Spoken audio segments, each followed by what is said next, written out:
Hi there, I'm Andy Robertson, and this is Family Gamer TV.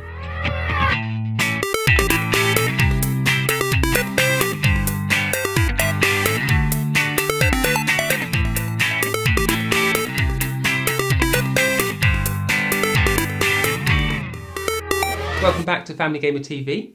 I'm back with Toby, and you've been playing some of the Lego games on the 3DS, so how's that been? It's been an adventure. Yeah. So we've had kind of DS wars, a little bit of kind of arguing and kind of normal stuff between two siblings. So have they managed to get much sort of dedicated playtime in amongst the negotiations? Well, I think much like Leah with a console and playing games just on the Xbox, that she wants to do it, but it's not really bothered about the actual technicality. So I think the idea of playing the DS is good, but when it comes to it, she spent quite a lot of time running round in circles. Well, actually, that's one of the good things about Harry Potter years 5 to 7 is that you can play through them and treat them like a proper console experience, or you can just run around and just take your time and not have to follow the story. So I've had quite a lot of fun on the DS as well, to the point where I think my thumb was beginning to feel a bit sore from doing Harry Potter spells and press. We're trying to make the plants wither. I'd figured out that you had to get the light wand out, but not that you had to press A. So if you've seen the films, then you know roughly what to do. Yeah. But they take that film story and recreate it with Lego characters, and they just sort of make little sort of bleating noises, don't they? There's no actual talking. Yeah. And it's all sort of quite tongue in cheek. It's quite cute. But you need to watch it, otherwise you don't know what to do in the next bit of game.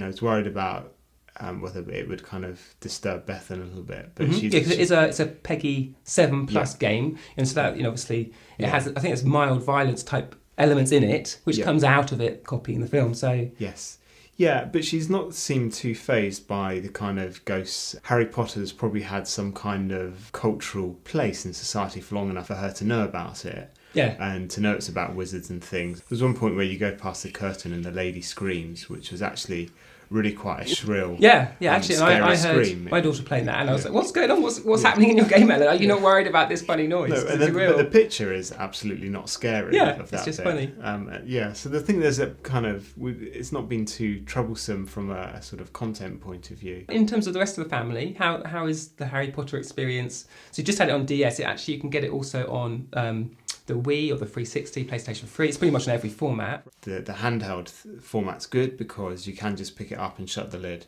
and then put it away. So it's been something that Bethan's been enjoying. Leah's had a kind of go from now and then. Matthias tries to come in and hit the screen. So remind me, so Bethan is 7. And then Leah? 4. 4, and obviously Matthias. That's 2. Yeah.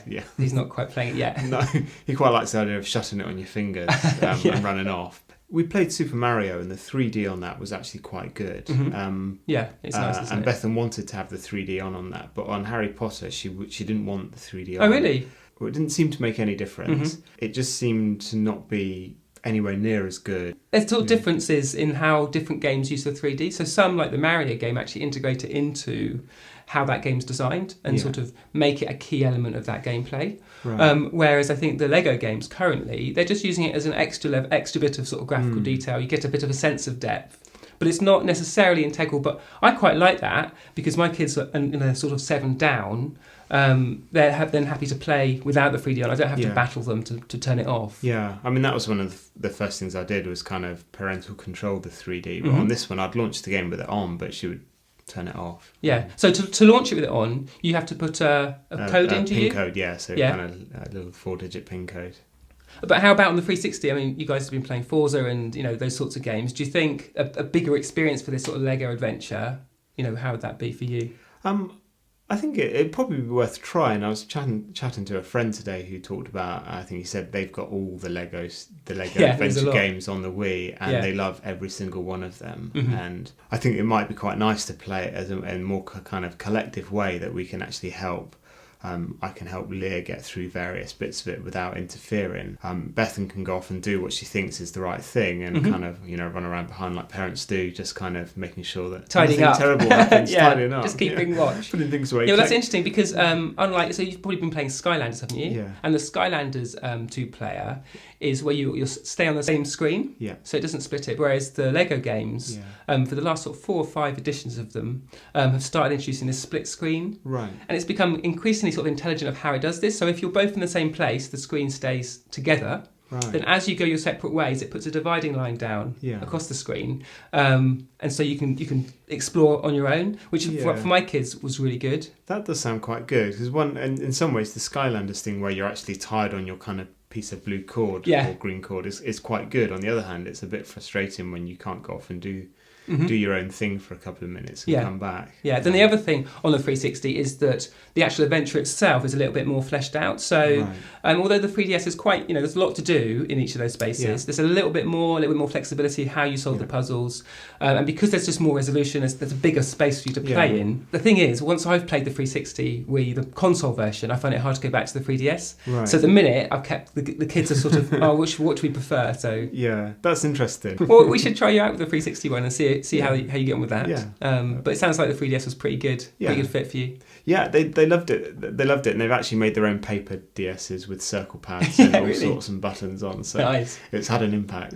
Welcome to My Gaming Surgery. This is the part of the show when I get to answer your questions about video games. This week I've got a question: what's the difference between the different Lego games? Now, if you've not come across them, the Lego video games are really popular, and they take obviously the whole idea of Lego bricks and combine that with a popular franchise, things like Star Wars, Indiana Jones and Batman, and follow the story of that franchise, but do it in a Lego brick style. So the main elements of the story are retold in little Lego cutscenes, which are sort of quite humorous, but then in between the cutscenes, obviously you're playing a little adventure game. And these adventures are available on all the different console versions, so on the Wii or the 360, PlayStation 3 or the DS, or even the PC, you can go through and you can pick which sort of franchise is your favourite, and then play the game, but in Lego form. And as they've developed, these different Lego games have added features. So what started off as quite a simple sort of idea has become slightly more complex, but basically gives you more ways to play it. And this is particularly evident on the console versions, where it started off, it's basically a single player game, or you could play 2 players, but you were stuck on the same screen. And as they developed it, they introduced a split screen mode so that you could both wander off and do the adventure in your own way. Now, the DS Lego games are quite interesting. First of all, they provide a really nice little miniature adventure experience on your DS. Originally, you could play, as long as you both had a copy of the game, you could play in 2-player mode, so the DSs would link up and you could adventure with a friend through that particular story. But then as time's gone by, at a certain point that feature was dropped. So if you want to do that, it's worth knowing that you need to get some of the earlier games. So that's the Lego Star Wars, Lego Indiana Jones and Lego Batman games. Those are the ones that have this symbol on the back that says multi-cart, multiplayer. So you do each need a copy of the game, but you can play that in multiplayer mode. Then on the 3DS, the Lego games have had a sort of graphical bump, so they look much nicer. And obviously they've got the better controls of the circle pad, and they've got that 3D screen. But also they've sort of starting to reintroduce some multiplayer elements. So in the latest Harry Potter game, Harry Potter years 5 to 7, there's a Street Pass multiplayer mode. As you take your 3DS out and about with you, it communicates with other 3DSs that you pass in the street. So you have this Street Pass battle, and when you get home, you end up with this little prize. So the next time you play the game, you have a bonus to pick up. But really, more than any of these particular features that these different Lego games have, it's really that you enjoy the franchise that the game's about. So if you're into the different characters and that different world, these Lego games do a great job of recreating it. And say you play the Lego Star Wars, every single character in the Star Wars movies you'll find in there. And the same for Harry Potter, the same for Batman, the same for Indiana Jones. And so really look for the franchises that you or your family connect with and then go for those games. Don't be too distracted by the different features. So there you go, that's my bird's eye view of the different Lego games and how they have different features from each other and the different franchises they look at. So I hope that's been helpful. That's all we've got time for this week. We'll be back with more Family Gamer TV for you soon.